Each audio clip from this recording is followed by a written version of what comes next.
Muy buenas tardes, mi nombre es Sandra Milena Bayona Pacheco. Pertenezco al grupo colaborativo número 70 de personalidad. Me encuentro matriculada en el CEAT de Ocaña, en el programa de Psicología. A continuación, voy a hacer una exposición sobre la unidad 2, fase 2, teoría de la personalidad.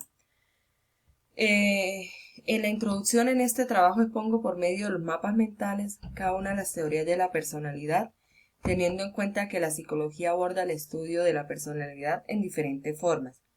Por eso existen diferentes teorías donde nos muestran ideas diferentes presentadas de acuerdo a cada enfoque. El objetivo principal de este trabajo es analizar cada una de las teorías de la personalidad. También resumir de manera clara los principales conceptos y autores de cada teoría. Aplicar los fundamentos y principales conceptos en el análisis de cada caso y hacer dicho diagnóstico que nos permita acentuar nuestro aprendizaje en las teorías de la personalidad. En el primer mapa vemos la teoría cognitiva de la personalidad. Esta teoría plantea que la conducta está guiada por la manera como se piensa y cómo se actúa frente a una situación. En esta teoría vemos varios autores. Uno de ellos es Bandura, en 1977, quien consideró a los humanos como seres complejos, únicos, activos, destacando el pensamiento y la autorregulación. También tenemos a Rotter en 1966, que presentó una escala para evaluar las expectativas generalizadas del individuo sobre el control interno o externo del reforzamiento en la escala de IE. Tenemos a Mitchell en 1973, quien se interesó por estudiar las variables personales del aprendizaje social cognitivo, variables que generaron otras maneras de percibir las diferencias conductuales.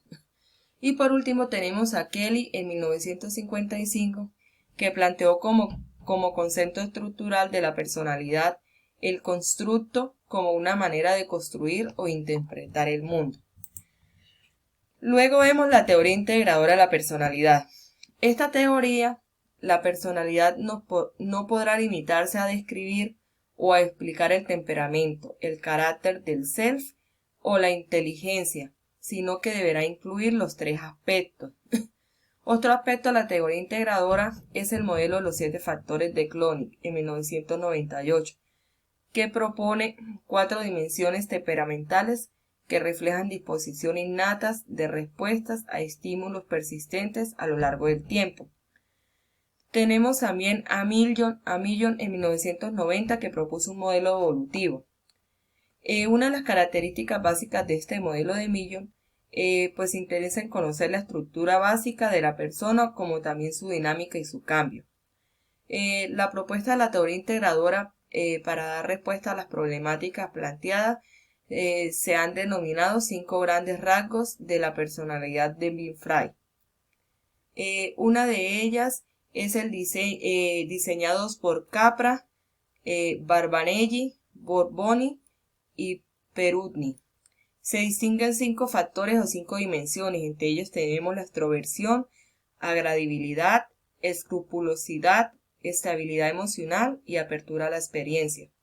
El instrumento propuesto por los 5 grandes es el BFQ, que a partir de los 5 factores identificados en la teoría y de acuerdo con las características de cada uno, pretenden dar cuenta de la personalidad del individuo.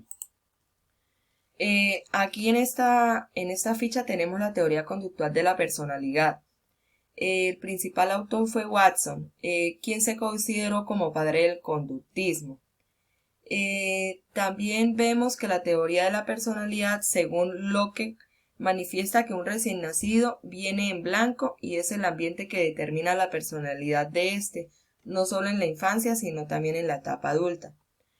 También tenemos a Skinner, que concibe la conducta como un producto elicitado por el ambiente donde se presentan estímulos que pueden actuar como reforzadores, que incrementan la incidencia conductual. Por lo tanto, tenemos también los impulsos que hacen responder a un individuo. Estos pueden ser primarios o innatos o secundarios y aprendidos. Los primarios hacen referencia a las condiciones fisiológicas en el interior del organismo. Entre ellos tenemos el hambre o la sed, uno de estos ejemplos. Los secundarios son aquellos que se han adquirido con base en asociaciones de los impulsos, como son la ansiedad o el miedo. También tenemos la teoría fenomenológica de la personalidad.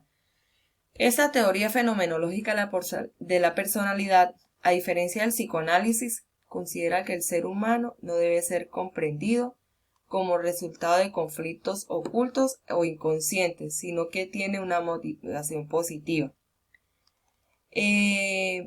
Las teorías han planteado la utilización de pruebas tales como el ordenamiento Q, diseñadas por William Steinson en la década de los 50. Esta teoría dice que el autoconcepto para los niños de Pierre Hartz y los inventarios de la autoestima de Coppersmith. Alpron en 1940 resaltó la importancia de los factores individuales en la determinación de la personalidad. También señaló que debía existir una continuidad motivacional en la vida de una persona. En esta teoría también vemos a Gordon. El yo no se encuentra presente al momento de nacer, sino para que se desarrolla con el paso del tiempo. Gordon también creía que la medida en que los motivos de una persona para actuar son autónomos. Dos de las teorías importantes está la comprensión de la personalidad por Carles Roger y Gordon Alpron. Carles Roger consideró que los seres humanos constituyen su personalidad cuando se ponen al servicio de las mentes positivas. Y para Roger, las personas desde que nacen vienen con una serie de capacidades y potenciales, los cuales tienen que seguir cultivando a través de la adquisición de nuevas destrezas. Tenemos la teoría de los rasgos. La teoría de los rasgos se refiere a las características particulares donde cada individuo, como el temperamento y la adaptación, la habilidad emocional y los valores le permiten al individuo girar en torno a sus características en particular.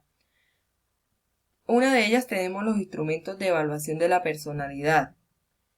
Tenemos el 16FF desarrollado por Cattell, que definió y midió a través del análisis funcional los 16 factores o dimensiones de la personalidad. Tenemos el MMPI, cuyo instrumento evalúa una serie de características de personalidad, pero tiende a resaltar perturbaciones y anomalías en la misma. En el 16FF dispone una sola forma, la cual contiene 185 reactivos tomados de las formas previas de las cuestiones. También tenemos a Hans Eysen en 1970, quien definió la personalidad como una organización estable y perdurable del carácter del temperamento de la persona. Tenemos la introversión y la extroversión, siendo la primera dimensión con la que determina que una persona sea sociable y participa en relacionarse con otros sujetos. La emocionalidad y la estabilidad, que se refiere a la capacidad de adaptación de un individuo al ambiente y a la estabilidad de esta conducta a través del tiempo. Eysen describe que la personalidad como una jerarquía de respuestas específicas y respuestas habituales, que no solo describen la conducta, sino que también buscan comprender los factores causales de la misma. También tenemos en el sentido de Raymond Cattell, uno de los personajes más significativos en esta teoría. Agrupó los rasgos en 4 formas que se anteponen. Una de ellas, las comunes, propios de todas las personas, contraúnicos y son características del individuo. Las superficiales, faciales de observar, son fáciles de observar. Contrafuentes, solo pueden ser descubiertos mediante análisis factoriales. Las constitucionales, que dependen de la herencia. Contramoldeadores por el ambiente, dependen del entorno. Y los dinámicos, que motivan a las personas hacia la meta, contra la habilidad y capacidad para alcanzar la meta. Tenemos también la teoría psicodinámica de la personalidad. Esta nos dice que la conducta de una persona es el resultado de las refuerzas psicológicas que operan dentro del individuo y que por el general se dan fuera de la conciencia. Uno de los autores más importantes de esta teoría es Sigmund Freud, en 1856 y 1939. Esta dice que la persona posee tres estructuras que aparecen durante el desarrollo de la vida. La primera de ellas corresponde a lo que se ha denominado el ello. Es la única estructura que se encuentra presente en el nacimiento y es totalmente inconsciente.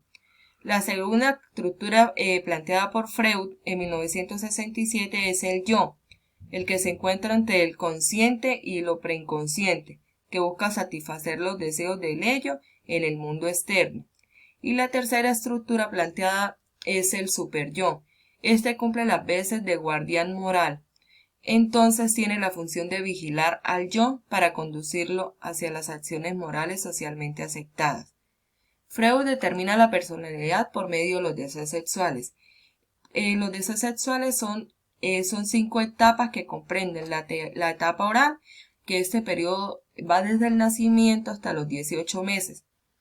Está la etapa anal, que es la que comprende de los 18 meses a los 3 años.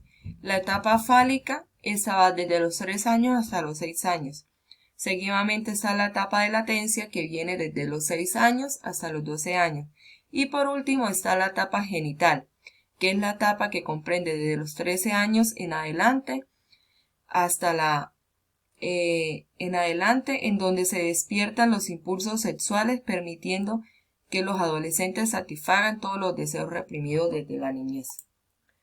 Las conclusiones de este trabajo, como hemos visto en cada una de las distintas teorías del ser humano, es capaz de desarrollar diferente personalidad dependiendo del entorno en que la vida se desenvuelva. En este trabajo se entiende cómo el ser humano tiene diferentes tipos de personalidades y concluimos que las teorías de la personalidad son primordiales para entender que se desarrollan diferentes tipos de personalidad y cómo a partir de estos estudios entendemos a los seres humanos que somos únicos y diferentes de los demás. Por último, tenemos las referencias bibliográficas que utilicé para la elaboración de estos mapas. Muchas gracias.